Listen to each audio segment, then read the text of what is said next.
The silence was the worst part. After the shouting, after the slamming doors, there was just nothing. The emptiness of the house pressed in on me, a suffocating blanket woven from years of unspoken resentments. They thought they had won. They believed they had broken me. They were wrong. This was just the beginning. If your own family has ever turned against you, subscribe now for more stories of unbelievable betrayal and shocking comebacks. My life had always revolved around my family's business, a small but successful real estate firm my father had started decades ago. I practically grew up in the office, answering phones and filing paperwork as a teenager. While my brother, Ethan, pursued his passions, a string of failed band attempts and half-finished business ventures, I was the one who understood the intricacies of the business, the one who kept the ship afloat. My name is Audrey, and for years I poured my heart and soul into that company, often working late nights and weekends without complaint. I streamlined processes, cultivated client relationships, and essentially became the glue that held everything together. My father appreciated my dedication, or so I thought. My mother, however, always seemed to favor Ethan, constantly showering him with praise and overlooking his numerous shortcomings. He was her golden boy, destined for greatness, while I was simply dependable. The dynamic became even more strained when Ethan decided, yet again, that he needed a purpose. Suddenly, he announced his intention to join the family business. Of course, my mother was ecstatic. Never mind that he had no relevant experience or genuine interest in real estate. He was her son, and therefore entitled to a prominent position. I voiced my concerns, cautiously suggesting that Ethan start in an entry-level role and learn the ropes.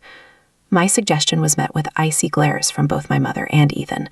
"He's family, Audrey," my mother snapped, as if that automatically qualified him for a corner office. My father, usually a voice of reason, remained silent, his gaze fixed on his hands. It was then that I felt a subtle shift in the atmosphere, a cold undercurrent that hinted at the storm to come. The storm broke a week later. I arrived at the office one morning to find my belongings packed in boxes, stacked haphazardly in the hallway. A note, scrawled in my mother's unmistakable handwriting, was taped to my office door. "Ethan needs the space. Find somewhere else to work." The words hit me like a physical blow. The office wasn't just a space. It was a symbol of my years of hard work, my dedication, my sacrifice. To be so casually dismissed, to be pushed aside in favor of my undeserving brother, was a level of betrayal I couldn't have imagined. I stood there, stunned, as Ethan sauntered past, a smug grin on his face. "Morning, sis," he said, not bothering to stop. "Hope you find a new gig." I wanted to scream, to lash out, to demand an explanation, but I didn't. Something inside me shut down. The hurt was too deep, the anger too intense. I knew that any words I spoke in that moment would be futile. Instead, I silently gathered my boxes and walked out, leaving behind the only life I had ever known. As I drove away, tears streaming down my face, a single thought echoed in my mind. They would regret this. The person I trusted most was one of them. The silence in my apartment was deafening compared to the constant buzz of the office. The walls seemed to close in, each one a reminder of my failure, my rejection. Sleep became a luxury I could no longer afford. Night after night, I tossed and turned, replaying the scene in my head, the smug look on Ethan's face, the cold indifference in my mother's eyes. How could they do this to me? How could they so easily discard years of loyalty and hard work? The questions swirled in my mind, fueling a burning anger that threatened to consume me. I tried to reach out to my father, hoping he would see reason, that he would intervene on my behalf. I called him repeatedly, but he either didn't answer or claimed he was too busy to talk. Finally, after a week of persistent attempts, he agreed to meet me for coffee. I arrived at the cafe early, my hands trembling with anticipation. When he finally arrived, his eyes darted around nervously, as if he were afraid of being seen with me. "Audrey," he said, his voice strained, "I don't have much time."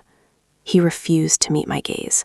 He explained it was a difficult situation, that Ethan needed this, and that my mother was adamant about the decision. He spoke in vague terms, avoiding any direct acknowledgement of the injustice I had suffered. I pleaded with him to reconsider, to see how unfair this was, but he remained unmoved. "I'm sorry, Audrey," he said finally, his voice devoid of emotion. "My hands are tied." With that, he stood up and walked away, leaving me alone with my shattered hopes. The weight of his betrayal was almost unbearable. My own father, the man who had always been my rock, had abandoned me. It was then I realized that this wasn't just about a job. It was about family, about loyalty, about everything I thought I knew to be true. Desperate, I began applying for other jobs, scouring online listings and sending out resumes. But the real estate market was competitive, and my sudden departure from the family business raised red flags. Potential employers questioned my motives, wondering why I would leave a secure position in a successful firm. I tried to explain the situation, carefully omitting the details of the family drama, but my explanations often fell flat. The interviews were awkward and unproductive, leaving me feeling more defeated with each passing day.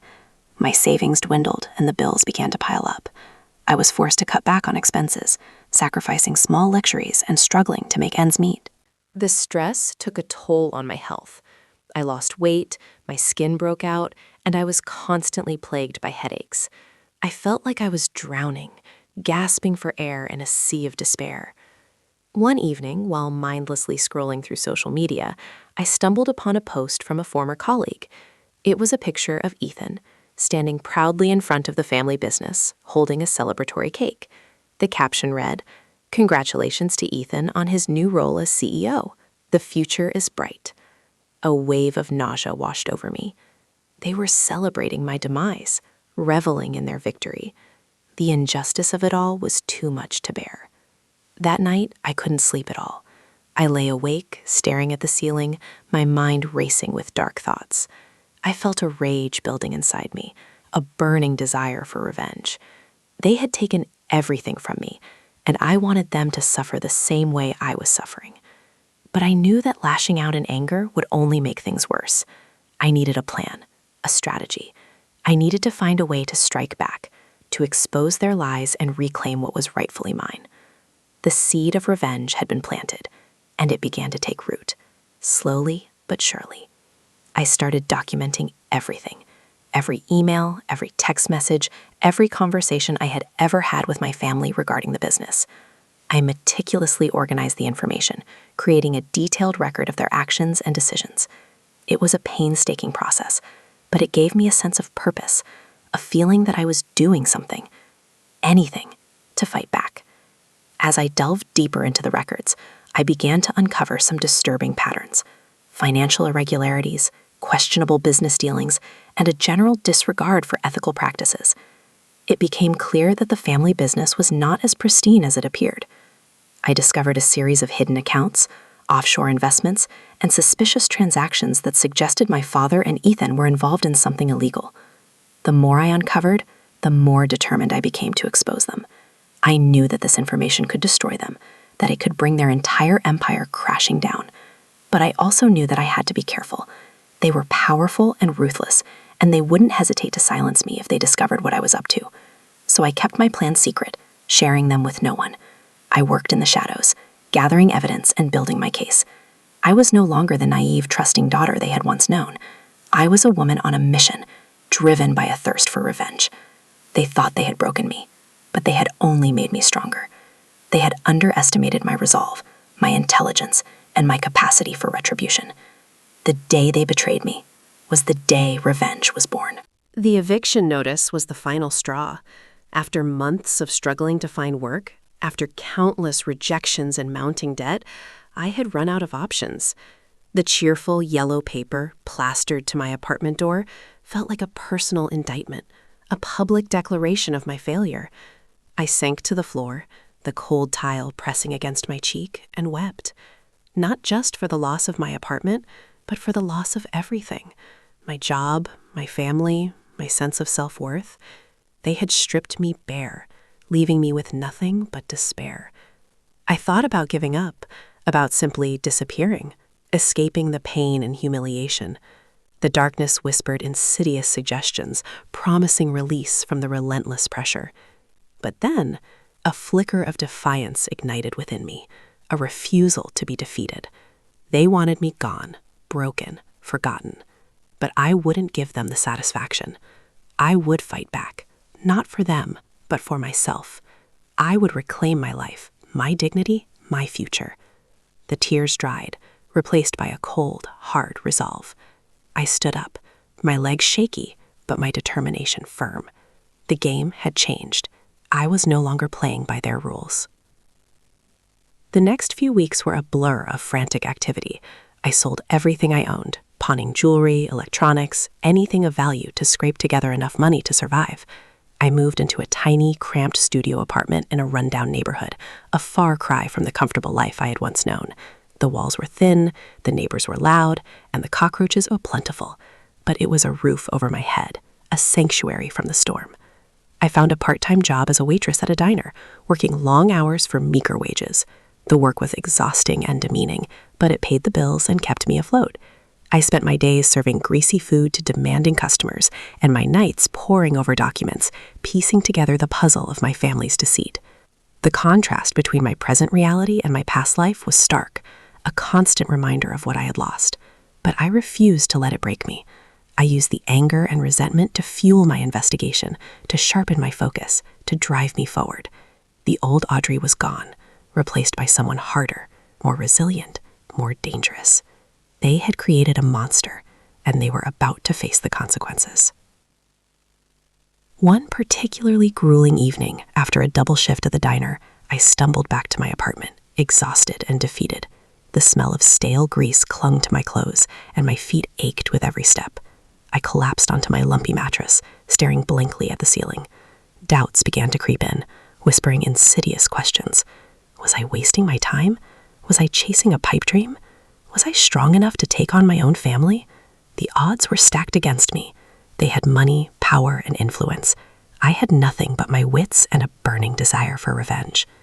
The thought of giving up was tempting, a siren song promising peace and oblivion. But then I remembered the look on Ethan's face as he watched me pack my belongings, the cold indifference in my mother's eyes as she dismissed me. I remembered the betrayal of my father, his refusal to stand up for me, his willingness to sacrifice me for the sake of his son. The anger surged through me, banishing the doubts and fears. I sat up, my back straight, my eyes blazing with determination. I would not be deterred. I would not be silenced. I would expose their lies, their deceit, their corruption. I would make them pay for what they had done to me. That night, I made a breakthrough. While reviewing the financial records, I discovered a series of encrypted files on my father's computer. It took me hours to crack the encryption, but eventually I succeeded. The files contained a detailed account of their illegal activities, tax evasion, money laundering, and fraudulent real estate deals. They had been systematically cheating their clients and the government for years, amassing a fortune at the expense of others. The evidence was damning, irrefutable. I had everything I needed to bring them down. A slow smile spread across my face. The game was about to begin. Their biggest weakness? They thought they were untouchable. I carefully copied the files onto a secure hard drive, taking precautions to ensure that they couldn't be traced back to me. I knew that I was playing a dangerous game, that they would stop at nothing to protect their secrets. But I was no longer afraid. I had nothing left to lose. I was ready to risk everything for the sake of justice, for the sake of revenge. The hunter had become the hunted, and the prey was about to turn the tables. I would make sure they never saw it coming. This wasn't just about getting even.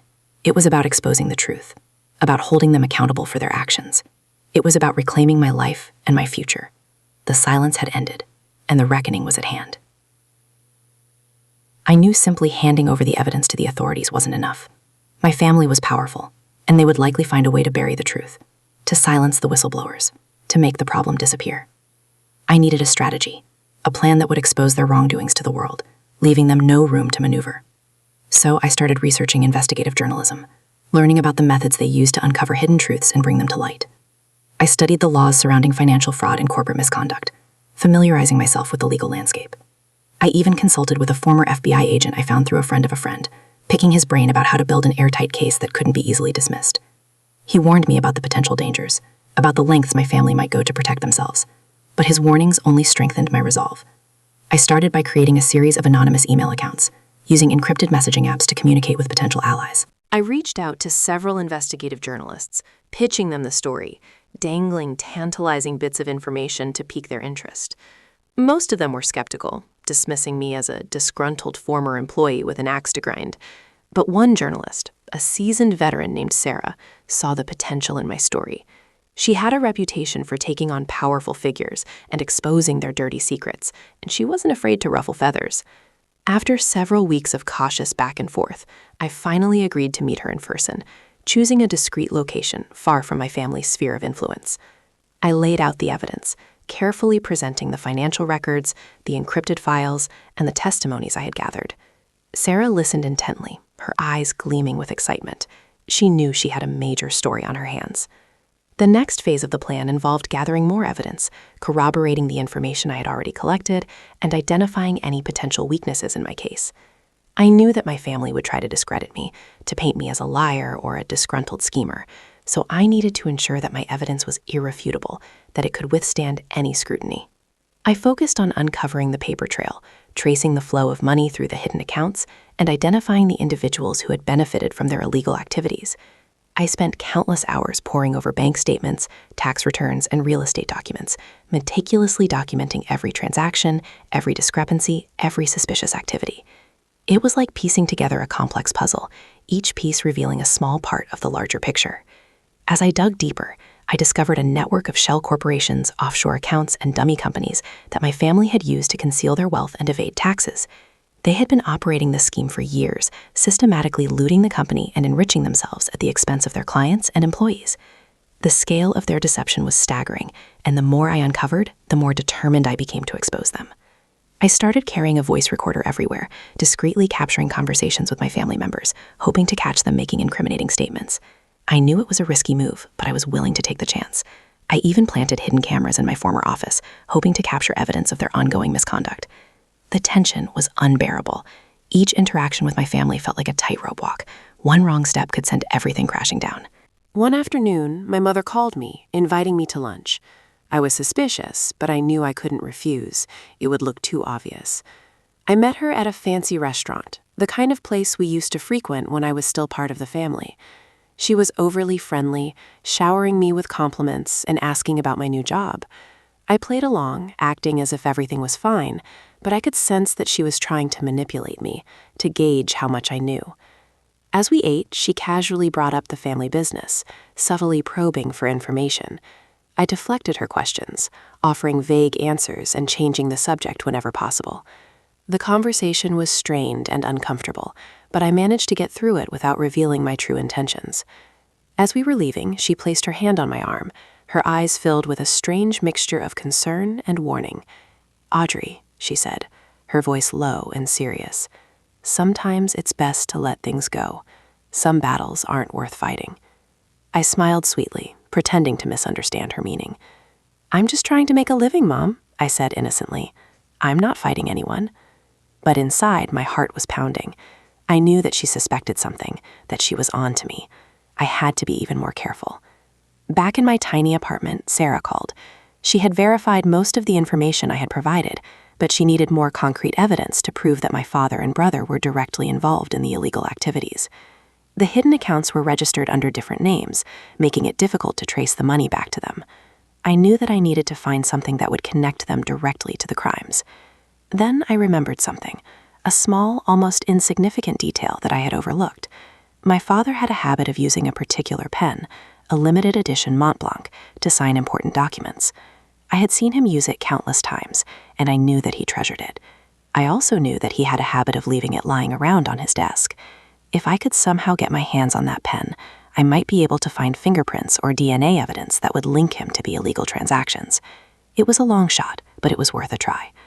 I devised a plan to sneak into his office, retrieve the pen, and replace it with an identical one. I knew it was risky, but I was desperate. I waited until late one night when the office was deserted, and I disabled the alarm system using a code I had memorized from my time working there.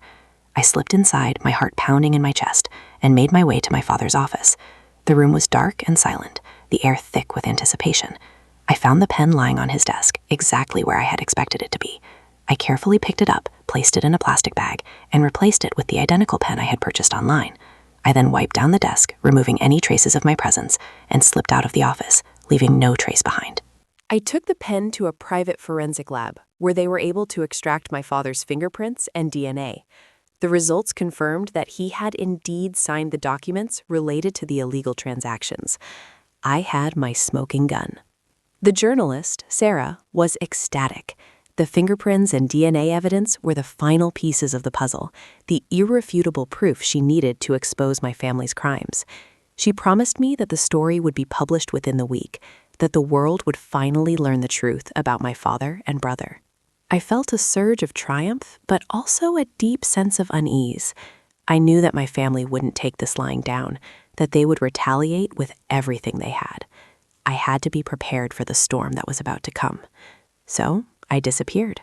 I packed a small bag, withdrew the last of my savings, and left my tiny apartment, leaving no forwarding address. I found a cheap motel on the outskirts of town, a place where I could lie low and wait for the story to break.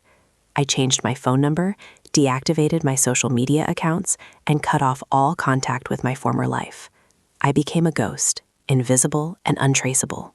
Days turned into nights, and the tension mounted with each passing hour. I watched the news obsessively, waiting for the story to appear. But there was nothing. I started to wonder if Sarah had changed her mind, if she had been pressured by my family to bury the story. Doubt crept in, whispering insidious questions in my ear. Had I risked everything for nothing? Was I destined to fail? Then, one morning, I woke up to a notification on my burner phone. It was a text message from Sarah. "It's happening. Check the news." I turned on the TV, my heart pounding in my chest, and there it was. The headline flashed across the screen. Local tycoon accused of massive financial fraud. My father's picture was plastered across the screen, his face looking grim and haggard. The story detailed the evidence I had provided, the illegal transactions, the hidden accounts, the shell corporations. It named names, exposed the victims, and laid bare the full extent of my family's corruption. The world was finally learning the truth. The fallout was immediate and explosive. My father and brother were arrested and charged with multiple counts of fraud, tax evasion, and money laundering. Their assets were frozen, their reputation was ruined, and their empire began to crumble. The news spread like wildfire, igniting a firestorm of public outrage and condemnation. People who had once admired my father now reviled him, accusing him of betraying their trust and exploiting their vulnerability. The company's stock plummeted, investors fled in droves, and the business teetered on the brink of collapse. My mother, who had always stood by my father, was devastated. She tried to defend him, to claim that he was innocent, but no one believed her. The evidence was too damning, the accusations too credible. She became a pariah, shunned by her friends and ostracized by her community. Ethan, my brother, was a broken man. He had always lived in my father's shadow, relying on his wealth and influence to get ahead. Now he was facing the prospect of prison, his future hanging in the balance. He tried to reach out to me, to beg for forgiveness, but I refused to speak to him. I had nothing left to say. The family that had once seemed so powerful, so invincible, was now in ruins, destroyed by their own greed and deceit.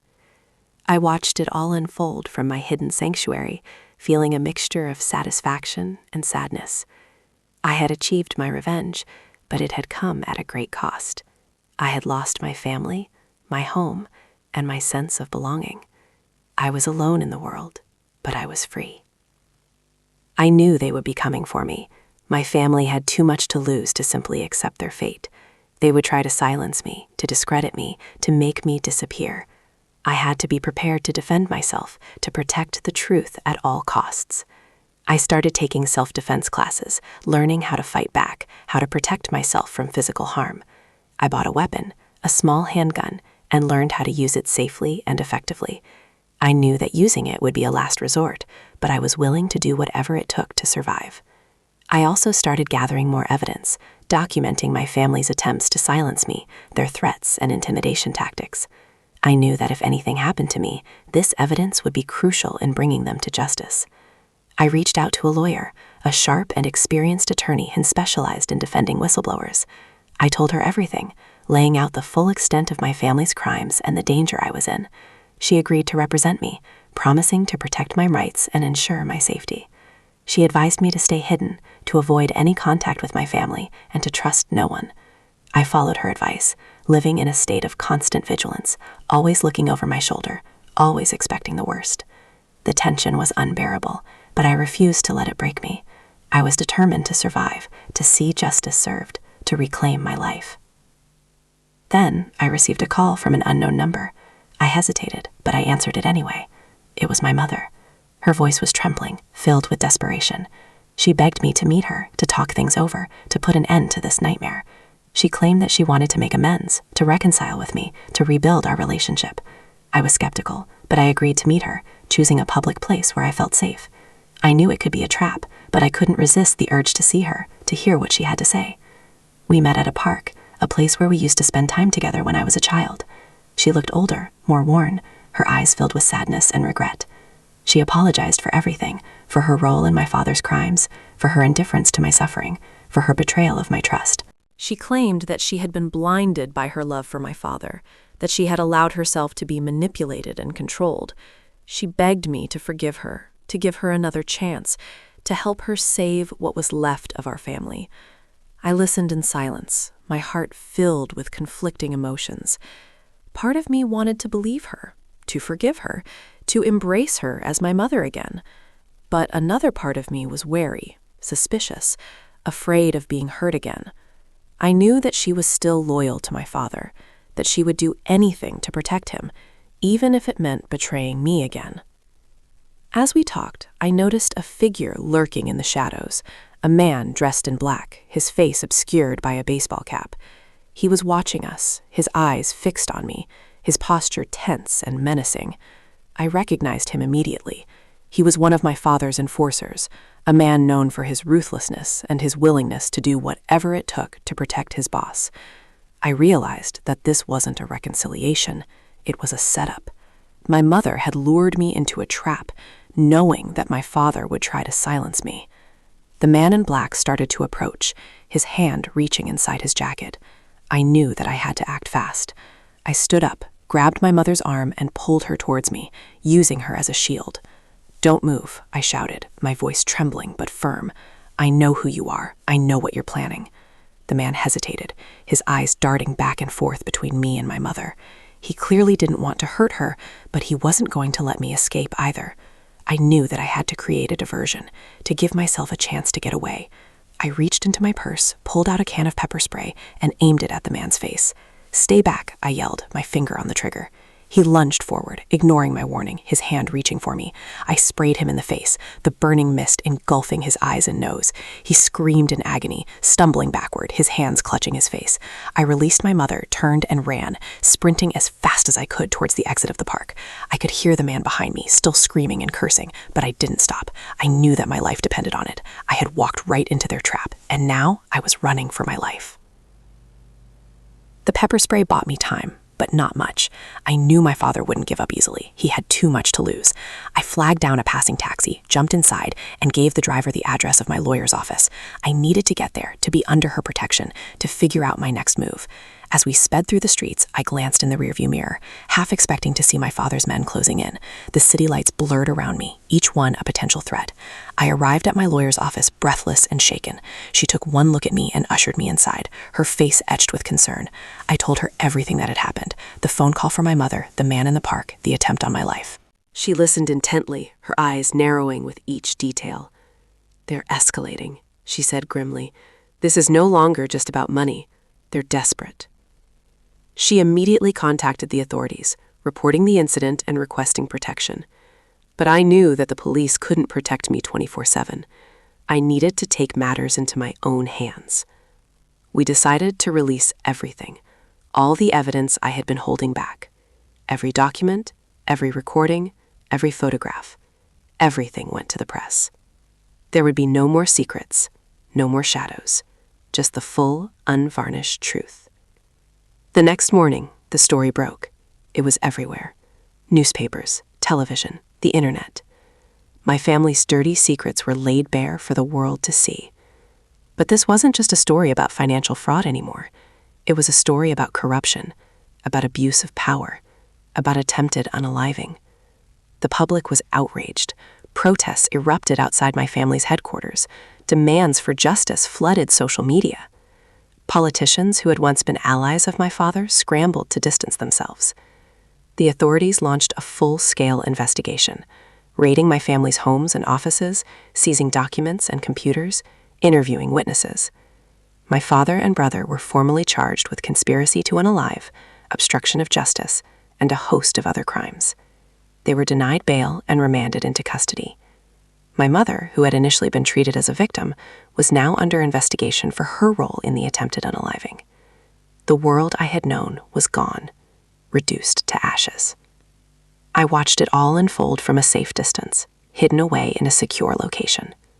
I felt a strange mixture of emotions: relief, vindication, but also sadness. The family that I had once loved was now in ruins, destroyed by their own greed and ambition. My father, the man who had once seemed so powerful, so invincible, was now facing the prospect of spending the rest of his life behind bars. I saw his face on television, his eyes hollow, his skin pale. He looked like a broken man. Ethan, my brother, was even worse. He had always been weak, easily led. Now he was terrified, overwhelmed by the enormity of the situation. He tried to cut a deal with the prosecutors, offering to testify against my father in exchange for a lighter sentence. But his offer was rejected. He was too deeply involved in the crimes. My mother, who had always been so elegant, so composed, was a shadow of her former self. She had lost everything: her husband, her sons, her reputation, her wealth. She tried to reach out to me to beg for forgiveness, but I refused to speak to her. There was nothing left to say. The trial was a media circus.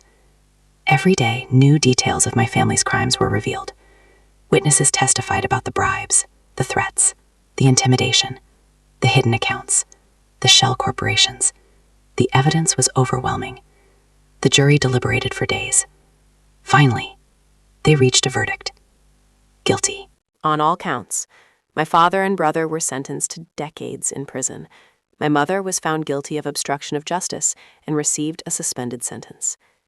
The empire my father had built crumbled. The company went bankrupt. The assets were seized.